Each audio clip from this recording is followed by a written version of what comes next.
आणि शेवटचा 10वा धडा म्हणजे स्वतःवर प्रेम करणं. आपण स्वतःचे सगळ्यात मोठे टीकाकार असतो. मी हे का केलं, मी अशी का वागले. आपण स्वतःला जितकं ओरडतो तितकं कदाचित दुसऱ्या कुणालाच ओरडत नसू. पण स्वतःला माफ करायला शिकलं पाहिजे. आपण सुद्धा माणूसच आहोत, चुका होणारच.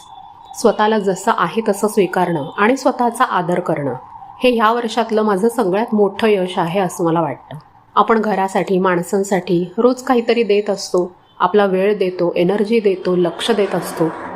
पण आपल्याला सुद्धा कधीतरी थांबून विचारायची गरज असते की मी ठीक आहे का.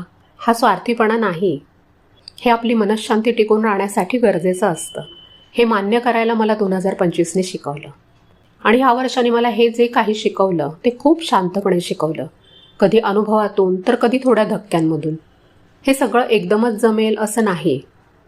रोजच्या आयुष्यात हे धडे इम्प्लिमेंट करायला मला कदाचित वेळ लागेल. पण आपण आपल्या स्वतःला सुद्धा वेळ दिला पाहिजे. आपण सुद्धा शिकतोय, घडतोय हे लक्षात ठेवायचे.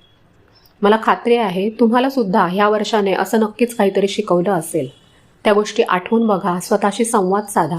तुम्ही जे काही आज आहात तिथे पोहोचण्यासाठी तुम्ही खूप मेहनत घेतली आहे हे विसरू नका. तुम्ही सक्षम आहात आणि ह्या नवीन वर्षात सुद्धा तुम्ही स्वतःला खूप छान सांभाळाल ह्याची मला खात्री आहे. हा व्हिडिओ तुम्हाला थोडा जरी आपलासा वाटला असेल तर लाईक नक्की करा.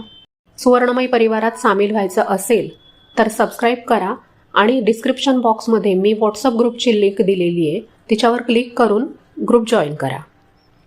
आणि हो, तुम्हाला ह्या वर्षाने काय शिकवलं ते मला कमेंटमध्ये नक्की सांगा. ऐकायला आवडेल मला.